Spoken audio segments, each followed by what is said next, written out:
لسمطوث النبي صلى الله عليه وسلم. حفصة هي كانت تسمى حارس القرآن. الغرس إجن المصحف مزوارو كتب أبو بكر الصديق اسمه سيدنا عمر بن الخطاب الحق الأمة في خطر، الحفاظ استشهدوا، يعني مثل 70 من صحابة يحفظون القرآن الكريم. الناس كيف أفعل شيئا لم يفعله الرسول صلى الله عليه وسلم؟ يقال يخدمين يخدم على أساس إنه فكان يعاودني. هذه سؤال غوص عمر بن الخطاب هو كذا تكتب القرآن ذي المصحف كا مصحفا أنا من حتى شرح الله صدري. أنا من ربي عز وجل يفتح كذا اطمأن إلى الأمر، ثم يخدم اللجنة يبيد يعني كبار الصحابة مثل أبي بن كعب، مثل أبو الدرداء، مثل زيد، يبيد الصحابة مقرحة 70 سنة.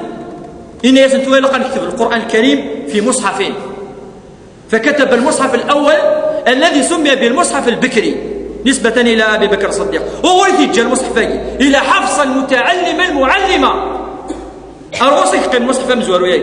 أنا مثل الوقت أن عثمان بن عفان الناس حفصة في كيد المصحف مزورو هو كنا نطبع كذلك ثم مصاحف النظام خاطر المجتمع الإسلامي مقر وغير الإسلامي يبغى مصر يبغى الكوفة يبغى هو كنا نخدم تصل المصاحف أسنف كل يوم أمكنس نشجع يوم ورجل إذا المصحف الحفصة إذا كانت فقيهة ومعلمة وأخوها أنوال ولدنا هذا زقاف عبد الله بن عمر.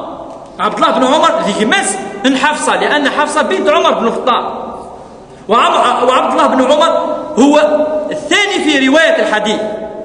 إذن الثاني بأخته عائشة حفصة رضي الله تعالى عنها سجمس خاطر يبغي يتصل الأحاديث عن حفصة. حفصة من علمها وممن سمعت من الرسول صلى الله عليه وسلم. ومن الفقهاء مقرحا ندي فونس المدرسة أمي قناص العلماء الفقهاء السبعة يجي إقلال المدينة المنورة الفقهاء السبعة من بينهم القاسم بن محمد بن أبي بكر. يعني قبل تصل الأحاديث ديننا عن طريق عائشة خطر وقي القاسم ابن محمد يمس مسن عائشة والإمكان مليح فقهاء مقرحا اسمنا الفقهاء السبعة سان علاقة كل وقت أمهات المؤمنين. إذن المدارس كذلك. ومن بينهم كذلك عروة بن الزبير الذي هو من عائلة عائشة رضي الله تعالى عنها، وسالم ابن عبد الله بن عمر وقيل يعني مسن عبد الله بن عمر وهو له علاقة مباشرة مع حفصة. وقال الفقهاء مقرحان اسمنا العلماء الفقهاء السبعة التفضل في كتابه سعى يركل العلاقة وقد العلم من أزواج الرسول صلى الله عليه وسلم. ولم إذن الحكمة ثم زوار ثم قرحات أفيغ الرسول صلى الله عليه وسلم يزوج اكثر نيوث مطوث تلاوين كيكو ومن بينهم ما ذكرنا كعائشة وحفصة وجويرية وميمونة ورملة بنت أبي سفيان وأم سلامة في كذا كل المدارس. إذن الحكمة التعليمية تزوج الرسول صلى الله عليه وسلم بعائشة وغيرها يوكن أدي سفر أطاس للمعلمات يوكن استال من المجتمع يوكن الصغران النساء يوكن أدي روح الجهل من شبه الجزيرة العربية أخطر الذي الجهل مدي يسان الرسول صلى الله عليه وسلم. سمي مزل شيء ثقي ذي الحكمة تمزوار مادام مازال شويه الوقت انه الحكمه دي السنه. الحكمه الثانيه الحكمه الاجتماعيه يزمر يونكيني والله الواقع لهم نظام الازواج للرسول صلى الله عليه وسلم هي في الحقيقه صحيح ان كاينه تجمع الازواج يقينس من جميع النواحي. اولا الاسم ينس في السنه ميله الزواج اشحال نداري دبي يقول الرسول صلى الله عليه وسلم ينفق عليهم ويربيهم اشحال في اللام جد لنا خديجة سوراوي ستات وبويض 11. أما زينب بنت خزيمة ثبت كذلك يونميس يقول أن الرسول صلى الله عليه وسلم رباه وينفق عليه وكانت أرملة كما ذكرنا فيما مضى. وزينب كذلك بنت جحش وكانت أرملة. وأم سلمة إذن الناس قلنا إذن بنا 4 الدريا يسينا رسول الله صلى الله عليه وسلم أدنى سر غرس أدنى وضر غرس يسينا نكيني مايلنا يعني ذراوي متخميمة أنا فلاسن كينا ينفقن فلاسن ما يسعنا أنا بفاسن كيني بفاسن يسينا رسول الله صلى الله عليه وسلم يثمطو ثاقي أنا قد قبيلات ناس كينا وياغن مقراضي العمر صيغ الدريا صيغ الغيرة وكذلك ماريا القبطية وجاءت كذلك بطفل كما يقال.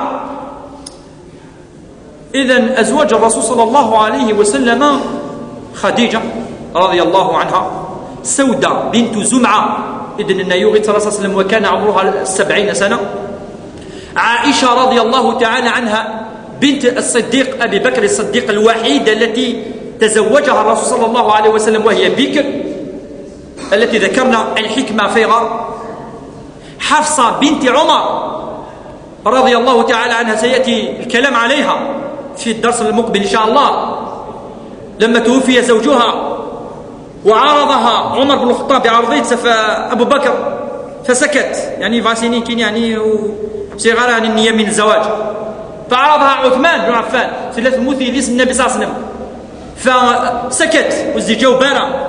عمر بن الخطاب قال العلماء يبغى يتزوجها خاطر الساعة 22 سنة وين الوقت نمشي والدنيا ثورة تديباسي 22 23 خلاص ولا ما مش. ومن كان يقبل أن يتزوج بهذه الأرامل إلا الرسول صلى الله عليه وسلم رحمة بهن ورحمة بأولادهن.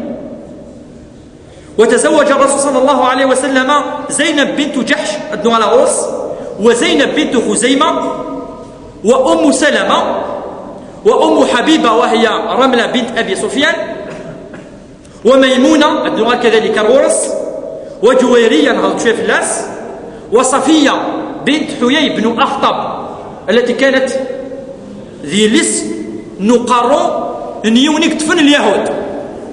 حيي بن أخطب زعيم اليهود ووصم لحظة التي كانت يهودية وأسلمت شبه الإسلام.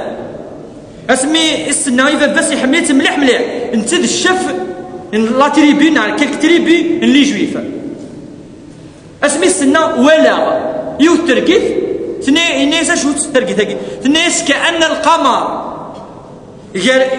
يشمي ومشي قارن يعني يضرني ويصب القمر اكور ونحتفت ينس صف لي يشميو يعني صف لي يضرنيس هناك حيي بن أخطب باقي أربيس نعم هناك حيي بن أخطب باقي يفكيس اللي قال كي جفل يصفعيت الناس هذا تريد أن تقولون أنه محمد يوزل زوجتك ديون يهودي